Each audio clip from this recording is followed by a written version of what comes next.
আজকে আপনাদেরকে গুরুত্বপূর্ণ 5টি স্ট্রাকচার শেখাবো। এই 5টি স্ট্রাকচার শেখার পরে আপনারা রিয়েল লাইফে ইংলিশে কথা বলতে পারবেন খুব সহজে। যারা ক্লাসটা দেখতেছেন অবশ্যই ক্লাসটা প্রথম থেকে শেষ পর্যন্ত দেখবেন। আমরা 5টি স্ট্রাকচার দিয়ে সেন্টেন্স মেক করা শিখবো ইজিলি। চলুন তাহলে শিখে নেই। কোনো কিছু করার চেষ্টা করা অর্থে আমরা ব্যবহার করব try to plus verb one. এই স্ট্রাকচার দিয়ে আমরা সেন্টেন্স মেক করব। বোঝার চেষ্টা করো, ট্রাই টু আন্ডারস্ট্যান্ড। লেখার চেষ্টা করো, ট্রাই টু রাইট। তৈরি করার চেষ্টা করো, ট্রাই টু মেক।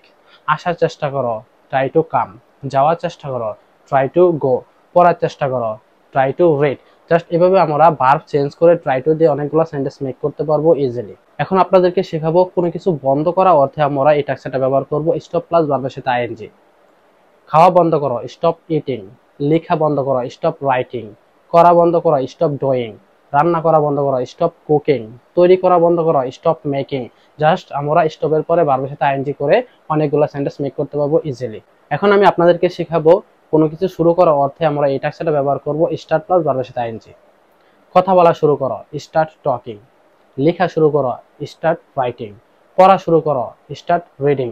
রান্না করা শুরু করো, স্টার্ট কুকিং। দৌড়ানো শুরু করো, স্টার্ট রানিং। তৈরি করা শুরু করো, স্টার্ট মেকিং। জাস্ট আমরা এখানে স্টার্টের পরে ভার্বের সাথে আইএনজি যোগ করে অনেকগুলো সেন্টেন্স মেক করতে পারবো ইজিলি। এখন আমি আপনাদেরকে শেখাবো কোনো কিছু করতে থাকা অর্থে আমরা এই স্ট্রাকচারটা ব্যবহার করব গো অন প্লাস ভার্বের সাথে আইএনজি। খেতে থাকো, গো অন ইটিং।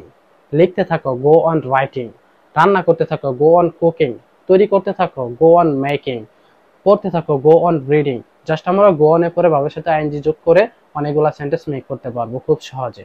ফাইনালি আপনাদেরকে আমি শেখাবো কোনো কিছু করার সময় অর্থে আমরা এই স্ট্রাকচারটা ব্যবহার করব at the time of plus ভার্বের সাথে আইএনজি।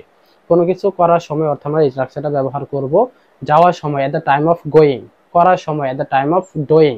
রান্না করার সময় at the time of cooking. সাহায্য করার সময় at the time of helping. খেলার সময় at the time of playing. Just আমরা এখানে ভার্বের সাথে আইএনজি যোগ করে অনেকগুলা ভার্ব ইউজ করে আমরা এখানে অনেকগুলা সেন্টেন্স মেক করতে পারবো ইজিলি। যারা এই 5টি স্ট্রাকচার দেখেছেন তাদেরকে অসংখ্য ধন্যবাদ। এই 5টি স্ট্রাকচার আপনারা আবার প্রথম থেকে শিখবেন, তাহলে আপনারা খুব সহজে মুখস্থ করতে পারবেন।